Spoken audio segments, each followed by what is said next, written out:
cet enclos là pour les Tomistoma, on arrive au bout là.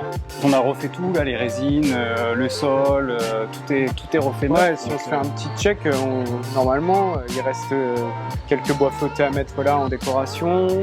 Marie est passée, elle a mis ses nouvelles plantes, elle a remis du terreau pour rafraîchir un peu l'enclos.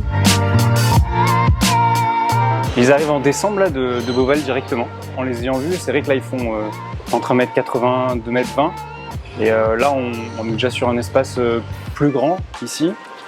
Et ça nous laisse du temps, comme ils sont quand même assez jeunes, ça nous laisse du temps.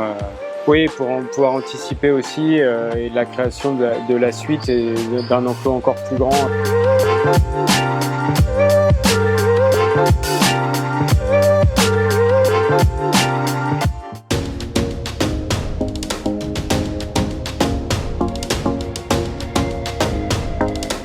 Bon, bah, c'est parti demain pour aller attraper les 8 Tomistoma de Beauval. Bah ouais, 6 heures de route, c'est parti.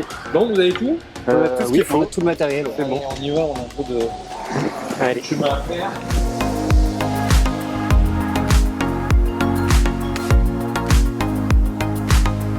Bon, du coup, tu as appelé Siane pour faire un point avec eux?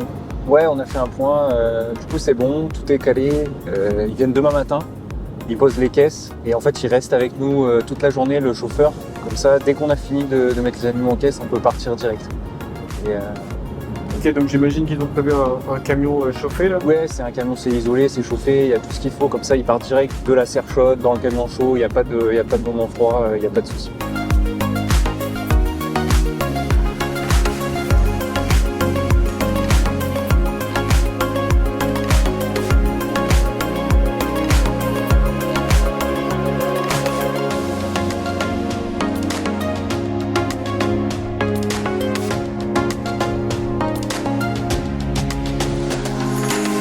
Donc là, on a le brief avec Jean-François Ouais, à 8h30. ouais. Donc il va vraiment tout bien vous expliquer, on va remettre tout au point et puis ensuite on pourra commencer la capture en 2 équipes. C'est lui qui vous dira un petit peu tout. Les soigneurs sont plutôt confiants, nos individus sont assez calmes, assez tranquilles, donc la capture devrait bien se passer.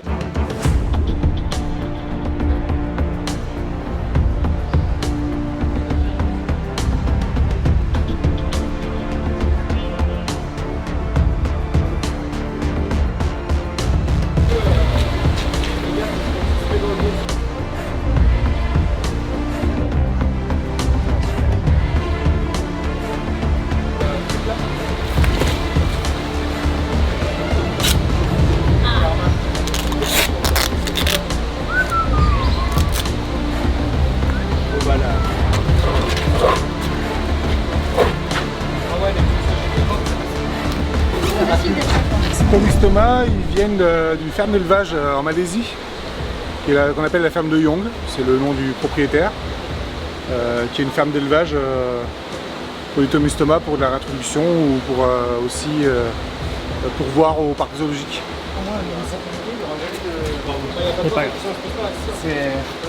Ce sont des animaux qui ont 5 ans. À la longévité, on a des données assez larges, on va dire, mais jusqu'à une 60aine d'années à peu près. 65 d'œufs.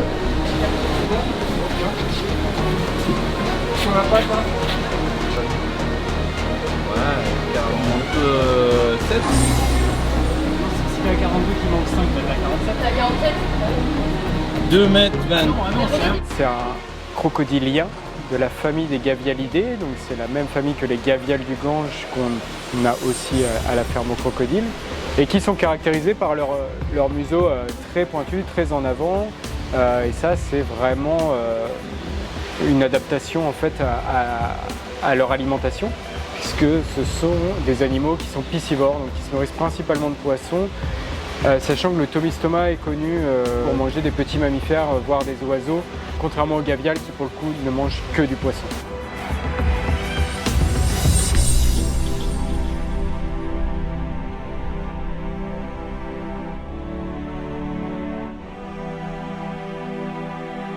C'est une espèce qui est assez mal connue actuellement parce que en fait elle vit en Malaisie et dans des environnements qui sont très très fermés. La végétation est luxuriante, en fait on a des grandes forêts primaires avec des sortes de marécages géants qui sont à peu près inaccessibles. C'est très compliqué en fait d'aller faire des suivis là-bas, des observations des animaux dans la nature. Même les locaux n'en voient pas si souvent et donc il y a très très peu d'informations sur cette espèce. On ne sait pas vraiment si les femelles s'occupent de leurs petits comme chez les autres espèces de crocos. Donc c'est que des hypothèses. On imagine que vu l'environnement, elles n'ont peut-être pas besoin de le faire tellement c'est complexe. Les petits qui restent cachés seraient tout de suite protégés en fait des prédateurs.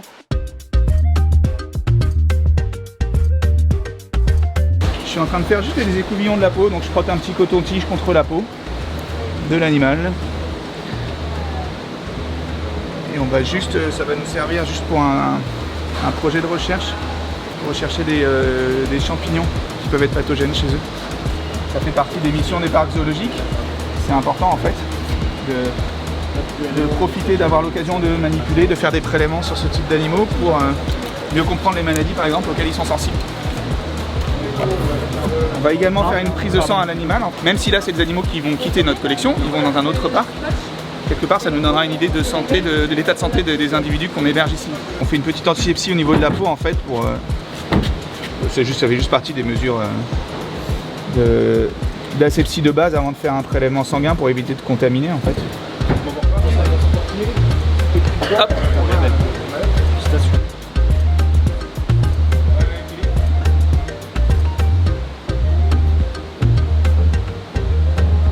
Donc là en fait on fait des radios, on en profite pour essayer de voir la densité osseuse. C'est des animaux qui sont ici depuis un petit moment, qu'on n'avait pas entre les mains.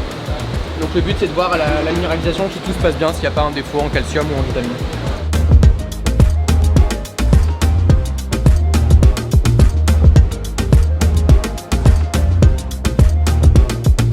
Les animaux qui sont arrivés pour 7 femelles, un mâle. Ils étaient tout petits et si ça se trouve c'était juste parfaitement l'inverse. C'est long. C'est un mâle. C'est un mâle. Ah bah là. Pour moi c'est comme celui d'avant. Ouais mais ça me paraît même un peu plus gros que celui d'avant moi. On sent quand même. Ouais c'est un mâle. Hein. Bah a priori il y aurait 5 mâles et 3 femelles. Pour l'instant, premier sexage. Ils sont encore jeunes et en fait, comme c'est une grosse espèce avec une maturité sexuelle qui arrive assez tardivement, a priori plutôt du 12-15 ans, ils ont que 5 ans. Et des fois, il y a des femelles qui peuvent avoir un gros clito et qu'on peut prendre pour un petit pénis d'un petit mâle. Parce que c'est ventral, hein, c'est là-dedans, c'est assez loin, c'est très interne. On va pousser les selles. Vas-y, tu vas pousser les selles. Pour la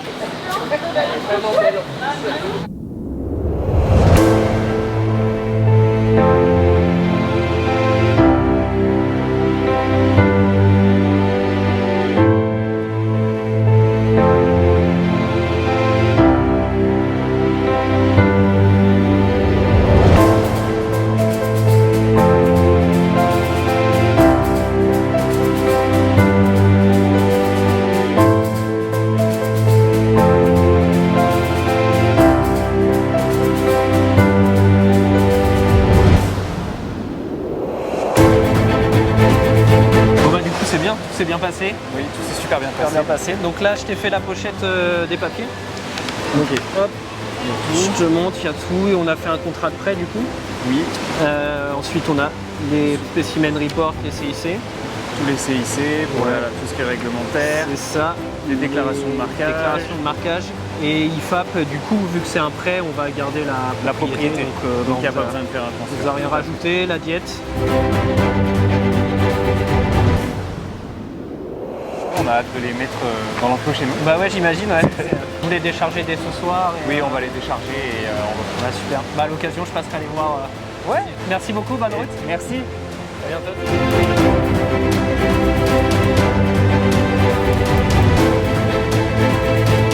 En France, au niveau de la réglementation, c'est assez strict pour le transport d'animaux. Il faut une autorisation de transport d'animaux en lui-même. Il faut que le véhicule de transport soit accrédité par les autorités.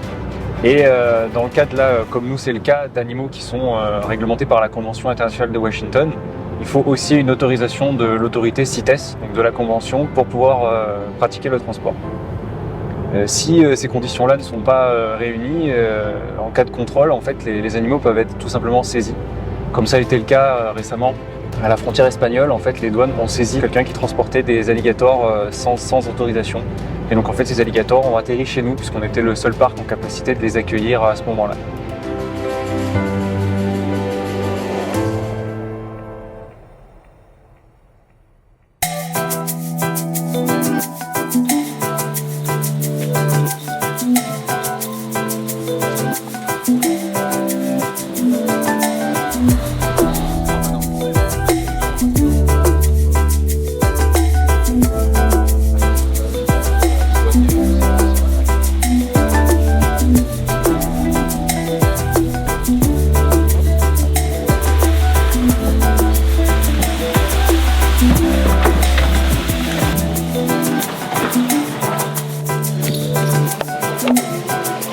C'est un enjeu de conservation et de reproduction à long terme. Donc là, on récupère des jeunes individus qui vont grandir ici et on espère un jour se reproduire ici. Et après, d'un point de vue beaucoup plus concret, là, immédiat, c'est des enjeux d'entente entre les individus. Alors, ils vivaient tous ensemble à Beauval dans un bassin beaucoup plus petit.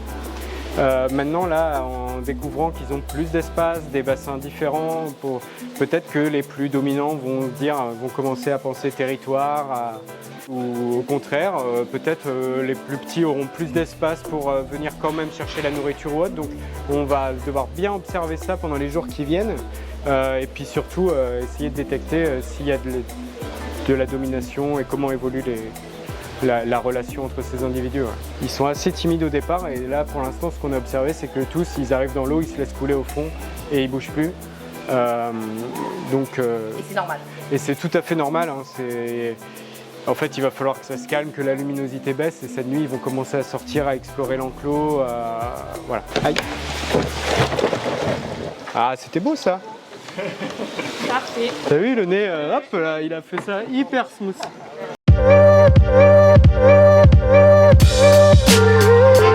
Et avec toute cette vision là de ce côté comme tu l'as présenté, ça va être vraiment joli. Là, on peut presque faire des lodges avec vue sur le. Ouais, pourquoi pas. Ouais, ça c'est peut-être un jour.